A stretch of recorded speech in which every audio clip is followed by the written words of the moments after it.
बात बिगड़ चुकी थी। मैंने राज खोल दिया। हाँ, ये मेरे भाई हैं, इन्हें आज़ाद कराने आया हूँ। इसने कहा, मुझे यकीन हो गया कि मैं आज़ाद होकर रहूँगा, क्योंकि ये कहा जाता है पाकिस्तानी बड़े लड़िया जिनकी सही न जावे मार। लेकिन दोस्त, इस राज को राज ही रखना, वरना जिंदगी भर यहीं तड़पते रह जाओगे। उम्र भर की सज़ा आसान नहीं होती।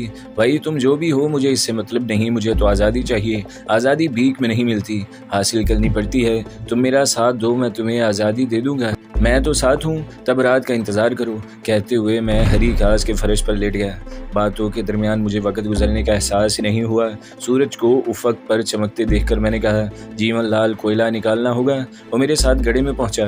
मैंने मिट्टी हटाकर कोयला निकाला और इसे हम चारों ने जेबों में भर लिया। जब वहां से बैरक में पहुंचे तो मैंने जीवन लाल से कहा, अब बारीक पीसना होगा, अभी लो। ये कहते हुए वो एक चबूतरे पर कोयले रखकर पत्थर के टुकड़े से पीसने लगा। पाउडर बनते ही मैंने जीवन की धोती फाड़ कर पोटली बना ली और इसे लेकर बैरक के सामने कक्के बरगद के पेड़ पर चढ़ गया। साथ में माचों की तीलियों की एक लड़ी भी थी। मैंने 4 डब्बी माचिस की तीलियों को छोटे छोटे टुकड़ों में बांटकर और फिर मिसाले वाले हिस्से को धागे से एक दूसरे के साथ बांधकर लड़ी बना ली थी। अब मैंने इस लड़ी का सिरा पोटली से बांधकर नीचे लटका दिया और पोटली को घनी शाखों के दरमियान पत्तों की आड़ में छुपाकर नीचे उतराया। मेरी हरकतों को वो सब बड़े गौर से देख रहे थे, मगर समझ नहीं पाए थे कि मैं क्या करने वाला हूँ। मैंने भी अपना प्लान नहीं बताया था। यूं भी मैं अपने राज में किसी को शरीक करना पसंद नहीं करता। पेड़ से नीचे उतरकर मैंने कहा, आओ वापस गार्डन में चलते हैं। नहीं, गिनती का वक्त होने वाला है, जीवन लाल ने कहा। हम दोनों बातें कर ही रहे थे कि कैदियों का जत्था वापस आता नजर आया। वो सब नल पर हाथ मुंह धो रहे थे कि घंटी बजी। चलो खाना ले आते हैं, जीवन बोला।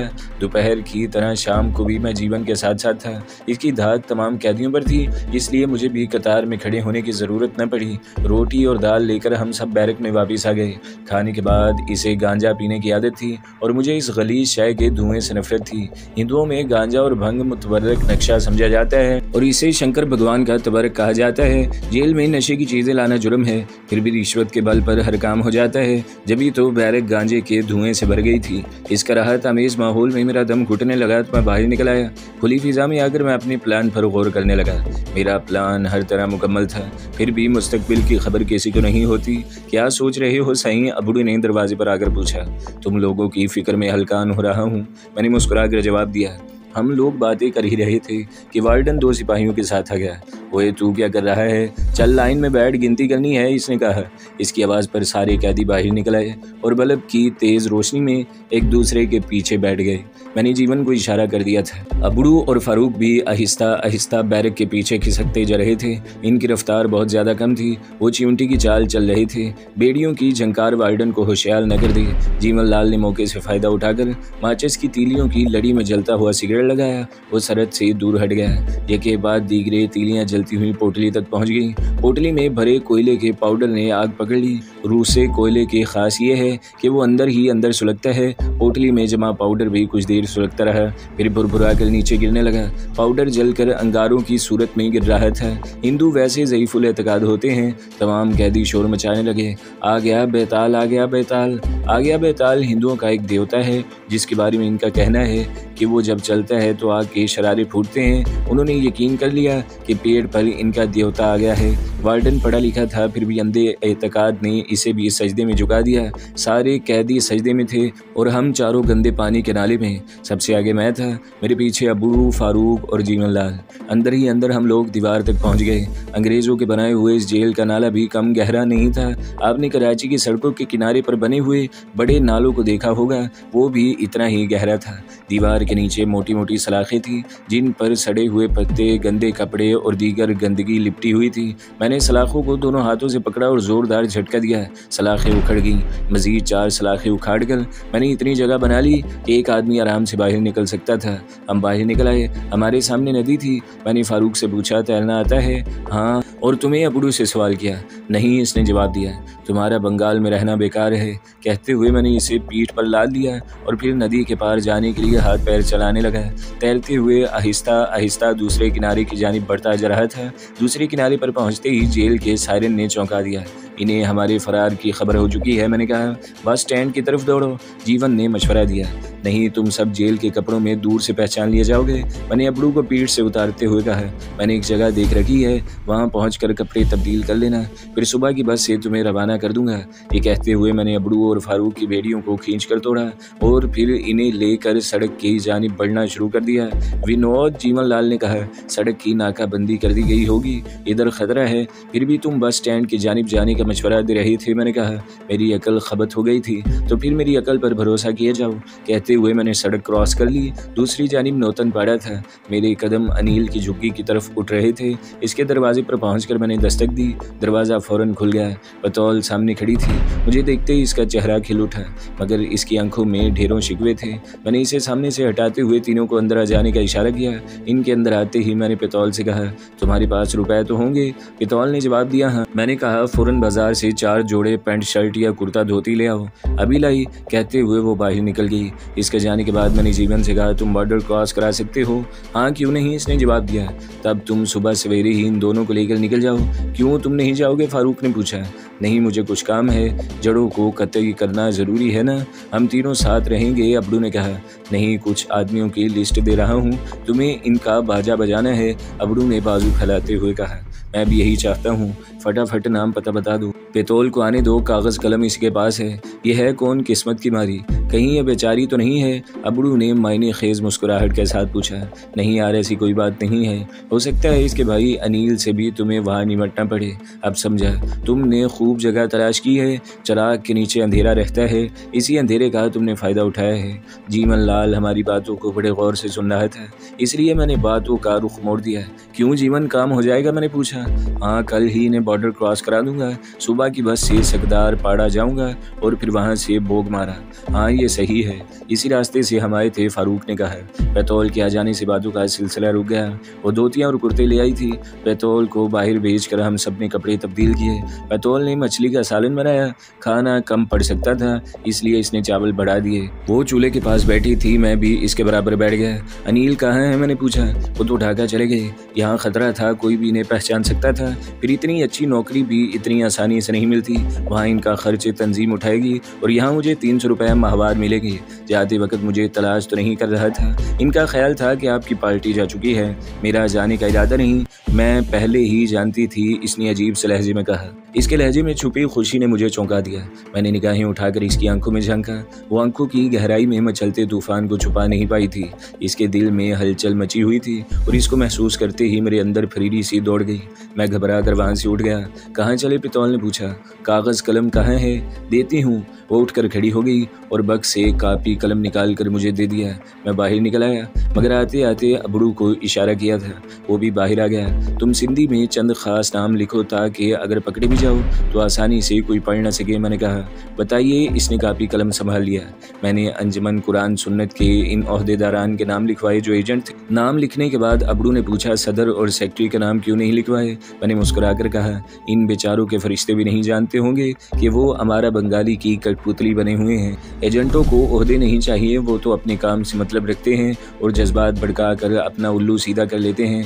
खैर, आगे लिखो। फिर मैंने अंजुमन अदलीब नबी और अंजुमन शियाने अली के जाली अरकान के नाम लिखवाए। फहरिस्त मुकम्मल करने के बाद मैंने कहा, वहाँ पहुँचते ही इन सब की कड़ी निगरानी शुरू कर देना। ज़रूरत पड़े तो महकमा खुफिया के आला ओहदेदारों से मिलकर मेरा नाम बताना और फहरिस्त इन्हें दे देना, वो खुद ही इनसे समझ लेंगे। सही है, कहकर इसने कागज़ को तावीज़ की तरह एक छोटे से कपड़े में लपेटा और अपने बाजू पर बांध लिया। इसी वक्त पितौल ने दरवाजे पर आकर पूछा, भात नहीं खाएंगे? खाना निकालो। मैंने जवाब दिया, भात निकाल चुकी हूँ, वो दोनों आपका इंतज़ार कर रहे हैं। चलो भाई, मैंने अबड़ू से कहा।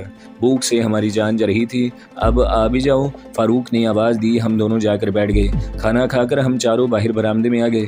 पितौल ने लंबा सा बिस्तर बिछा दिया। हम चारों लेटते ही नींद की वादी में पहुंच गए। मेरी आंख खुली तो पितौल के झंझोड़ने पर मैंने आंखें खोलते ही पूछा, क्या हुआ? वो श्रीकांत जीप ले आया है। मैंने ही रात को बराबर वाली झुग्गी के ड्राइवर से कहा था कि वो जीप पर मेरे चंद दोस्तों को जुलंगी तक पहुंचा दे। सकदार पाड़ा जुलंगी के रास्ते में था, पहले से बॉर्डर का नाम लिया नहीं था। जीवन लाल को समझा दिया था कि वो रास्ते में उतर जाए। इसे मैंने 50 रुपये रात को ही दे दिए थे, इसी वजह से वो सुबह ही सुबह पहुंच गया था। मैंने पेतौल से कहा, जा इन्हें भी उठा दे। इसने जवाब दिया, वो सब तैयार बैठे हैं। मैं भी उठकर जीप के पास आया। अबड़ू और फारूक के चेहरे पर गम के बादल छाए हुए थे। वो मुझे अकेले छोड़कर जाना नहीं चाहते थे, लेकिन ढाका में इनकी ज़रूरत थी, इसलिए इन्हें मजबूरी की डोर खींचे लिए जा रही थी। इनके जाते ही मैं उठकर कमरे में चला आया और फिर लंबी तान कर सो गया। मेरी आंख लगी हुई थी कि मुझे एहसास हुआ जैसे मेरे बालों में कुछ रींग रहा है। मैंने आंखें खोल दी। पेतौल मेरे सिराने बैठी थी। इसकी लंबी लंबी गोरी उंगलियां मेरे बालों से खेल रही थी। मुझे अपने जिस्म में सिरसराहट सी महसूस होने लगी। रगों में चिंगारियां सी दौड़ने लगी और पूरा जिस्म तपने लगा। सब्र का दामन हाथ से छूटने ही वाला था कि मेरे अंदर के आदमी ने ललकारा, बेगैरत, अपने आप को संभाल, तू मुसलमान है, गुनाह में डूबना तेरी शान नहीं है। मैंने आपको संभाला और झटके से उठकर बैठ गया। ये क्या कर रही हो? दिल का कहा पूरा कर रही हूँ। ये पाप है, मैं इसे पसंद नहीं करता। कहते हुए मैं बाहर निकल गया। मेरे कांधे पर तौलिया था और मेरा रुख दरिया की जानिब था। मैंने अपने तपते हुए बदन को दरिया में गोते पर गोता देकर ठंडा करना चाहा। इस गद्दार गंगा में जिसे पार करने की ललिक में नवाब सिराजुद्दौला अंग्रेज़ों के चंगुल में फंस गए थे। प्लासी की जंग में मीर जाफ़र की गद्दारी ने इन्हें पसपा हो जाने पर मजबूर कर दिया था। वो मीर मदन के मशवरे पर वापस मुर्शिदाबाद आए और बेगम को साथ लेकर मोंगीर जाने के लिए निकल पड़े। उन्होंने फ़कीरों का लिबास ज़ेब तन कर लिया था। बेगम भी खादमा का फटा पुराना बुरका पहनी थी। वो दोनों भागते हुए इसी गंगा तक आए और पार जाने के लिए मांझी यानी मल्लाह से मिन्नतें करने लगे। मल्लाह ने मुआवजा मांगा। इनके पास रुपए थे नहीं। उंगली से अंगूठी निकाल कर देने लगे। मल्लाह ने अंगूठी देखी और फिर इनकी निगाह बेगम के जूते पर पड़ी। फटा हुआ बुरका और इतना कीमती जूता।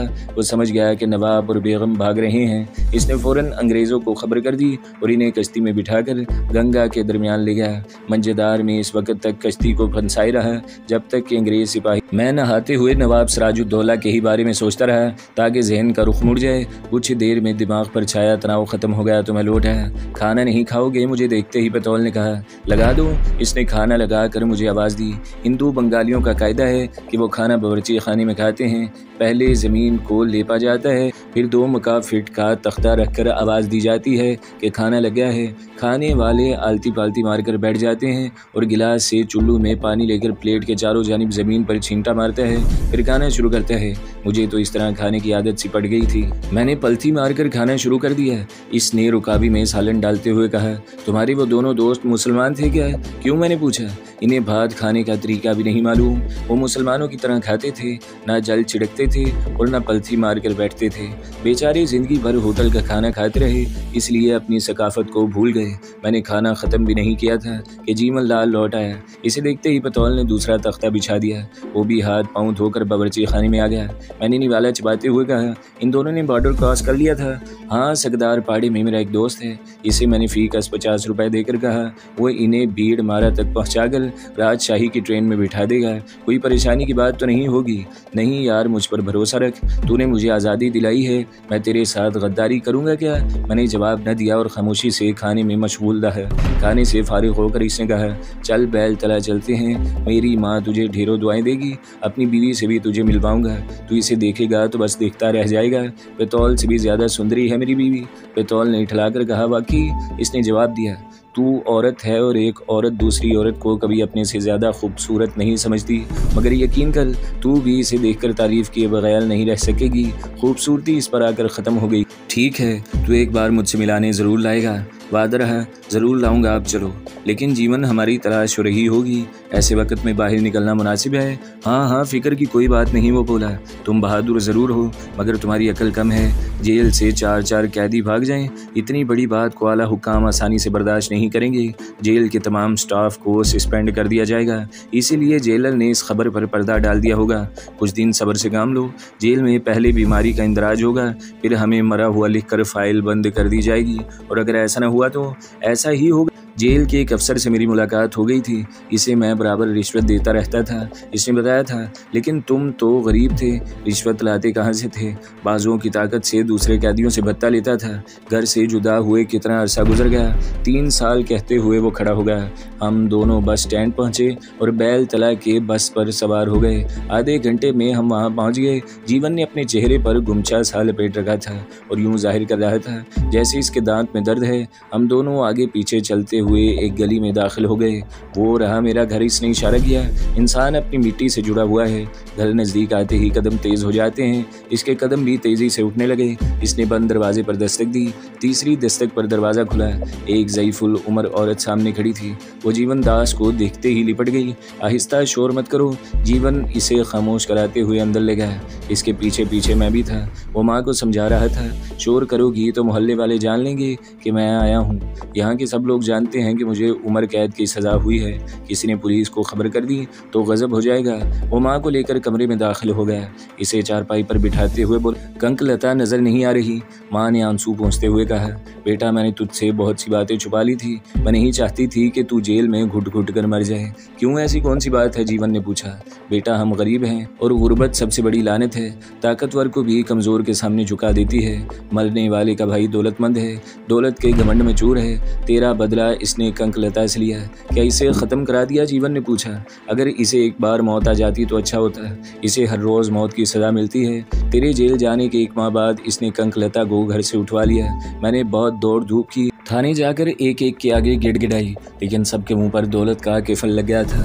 कंकलता को इसने 1 साल तक खुद सजा दी, फिर इसे सजा के लिए दोस्तों के सामने पेश करने लगा और आजकल इसके नौकर इसे सजा दे रहे हैं। मैं इसे भी जिंदा नहीं छोड़ूंगा। जीवन की मुठ्ठियां गुस्से से भींच गई। नहीं बेटे, अब तू इससे मत टकरा, वो बहुत ताकत वाला है। इसने मुझे बुलवा कर एक बार कहा था। इसी कंकलता की वजह से मेरा भाई मरा। इसे आखिरी सांस तक सजा देता रहूंगा। इसे भूल जा मेरे बेटे। रद्द बला के लिए सदका दिया जाता है, वो तेरा सदका है। तेरी सलामती के लिए तुझ पर से 10 कंकलता वार सकती हूँ। नहीं माँ, मैं इसे जिंदा नहीं छोड़ूंगा। सोचा था तुझे और कंकलता को लेकर कोलकाता चला जाऊंगा, लेकिन अब मेरी जिंदगी का एक ही मकसद है, इसे सजा देना। जीवन लाल ने खड़े होकर कहा। कंकलता को मैंने नहीं देखा था, फिर भी इस पर तरस आने लगा। मैंने जीवन लाल से पूछा, कंकलता आ जाए तो इसे रखोगे? हाँ, इसने जवाब दिया। तो मुझे इस बदमाश का पता बताओ, मैं लाऊंगा कंकलता को। मैंने कहा, तू भी किसी का बेटा है, तुझे भी खतरे में जाने नहीं दूंगी। ज़ईफ़ा औरत बोली। इस दिन मुझे मानना पड़ा था कि माँ फिर माँ होती है, ना वो हिंदू होती है और ना मुसलमान। मैंने माँ को तसल्ली दिया, फिक्र न करें, मैं इसे ले आऊँगा। जब जेल से जीवन को निकाल लाया तो इसके घर की 4 दीवारी मुझे क्या रोकेगी? ठीक है, मुझे तुम पर एतमाद है कि तुम कामयाब लौटोगे, जीवन ने मुझसे कहा। और फिर माँ से बोला, कंकी की तस्वीर इन्हें दे दो। माँ ने टीन की बेटी से एक तस्वीर निकाल कर मुझे थमा दी। मैंने तस्वीर को गौर से देखा। वाकई कंकलता अपनी मिसाल आप थी। ऐसे हुस्न के लिए तो जंगें लड़ी जा सकती हैं। मैंने तस्वीर को जेब में रखते हुए कहा, अब ज़रा इस ज़ाते शरीफ का हदूद रबा भी बता दो। जिस जगह हम बस से उतरे थे वहीं एक आलीशान कोठी देखी होगी। गेट पर वहाँ जानिब 2 शेर बने हुए थे। इसी कोठी में गंगोली रहता है। इसने मेरी कंक को कैद कर रखा है। तुम मेरा इंतज़ार करो, मैं 1 घंटे में इसे लेकर आ जाऊँगा। ये कहते हुए मैं बाहर निकल गया। मेरे कदम बस स्टॉप की जानिब उठ रहे थे। मुझे अपने अंदर तूफ़ान की गिड़गिड़ाहट सुनाई दे रही थी। मैं इसी तूफ़ान में गंगोली को उड़ा देना चाहता था, इसके नापाक वजूद को गर्क कर देना चाहता था।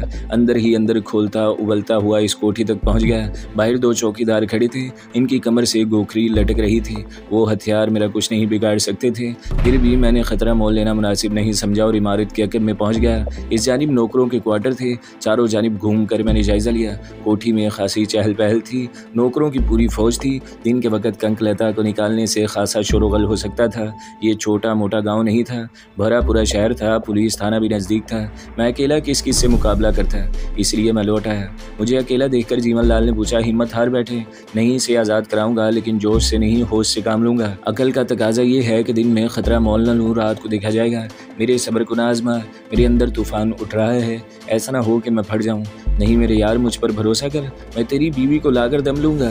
ये वक्त मुनासिब नहीं है। गलत कदम कंक की ज़िंदगी पर भी असरअंदाज हो सकता है। फिर रात होने में अब कितनी ही देर है? 5 बज ही चुके हैं। 2-3 घंटे और इंतज़ार कर लो। और मैं कर ही कह सकता हूँ। अपने आप को शेर कहा करता था, लेकिन अंदर से गीदड़ हूँ, बुज़दिल हूँ, बुज़दिल। नहीं मेरे दोस्त, शराफत को बुज़दिली का नाम न दो। मैं तुम्हारे जज्बात समझ रहा हूँ, इसलिए तुम्हें आग में कूदने से रोक लिया है। ये वक्त जोश दिखाने का नहीं, होश से काम लेने का है। मेरी दुनिया अंधेर हो चुकी है, तुम ही रोशनी की नन्ही सी किरण हो। कुछ करो।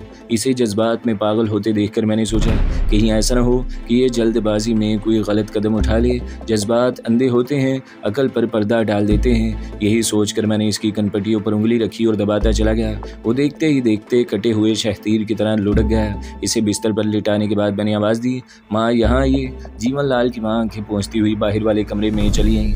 माँ ये सो गया है, इसे उठाइएगा नहीं वरना ये फिर शोर करेगा। मैं जा रहा हूँ, रात के अंधेरे से फ़ायदा उठाना है। जाओ मेरे बेटे, भगवान तुम्हारी रक्षा करे।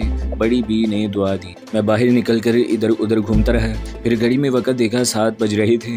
वक़्त गुजारी के लिए फिर मटर गश्त करने लगा कि मेरी नज़र एक सिनेमा पर पड़ी और मैं टिकट लेकर अंदर बैठ गया। फिल्में देखना मुझे कभी पसंद नहीं था, लेकिन मजबूरी की दौड़ मुझे सीट से बांधे हुई थी। बंगला फिल्में आमतौर से गमनाक होती थी। रोने धोने वाले मनाजिर ने मेरे अंदर मजीद धुआं भर दिया।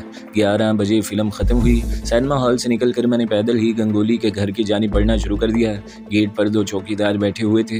इनके कैबिन से निकलने वाली रोशनी की लकीर दूर तक फैल रही थी। मैंने सुबह ही देख लिया था, इमारत के अकब के अंदर दाखिल होना मुनासिब नहीं था। मैं इसी जानिब पहुंच गया। इमारत के अकब से अंदर दाखिल होना निस्बतन आसान था। मैं इसी जानिब पहुंच गया। दीवार ज़्यादा ऊंची नहीं थी। मैंने उचक कर मुंडेर पकड़ ली और अपने हाथों पर वजन डालते हुए आहिस्ता आहिस्ता ऊपर उठने लगा। ऊपर पहुंचकर दीवार पर पेट के बल सीधा सीधा लेट गया। कुछ देर अंदर की सुनगुन ली और फिर आहिस्ता से नीचे लटक गया। जमीन पर से पैर छूते ही मैंने दौड़ लगा दी। इमारत के नज़दीक पहुंचते ही मेरी समाज से बिरजू महाराज की मशहूर रिकॉर्ड की झंकार टकराई। बिरजू महाराज की तरतीब दी हुई कथा कली नाच की मौसीकी का रिकॉर्ड सिर्फ हिंदुस्तान में ही नहीं, हमारे मुल्क में भी अपनी सकाफत के दुश्मनों में मकबूल था। मौसीकी रूह की ग़िज़ा है, फिर भी मुझे इस मुल्क की हर चीज़ से नफ़रत है, क्योंकि वो हमारी जड़ें तराशने की कोशिश करता रहता है। इसलिए मैंने नफ़रत से नाक सुखेड़ी और अंदर दाखिल होने का रास्ता तलाश करने लगा। मेरी निगाह गंदे पानी के पाइप पर पड़ी और मेरे होंठों पर मुस्कुराहट दौड़ गई। मैंने पाइप के सहारे छत पर चढ़ना शुरू कर दिया। ऊपर पहुंचकर सीढ़ी से पहली मंजिल पर उतरा। कतार दर कतार कई कमरे बने हुए थे। मैंने पहले कमरे में झांका, अंदर अंधेरा था।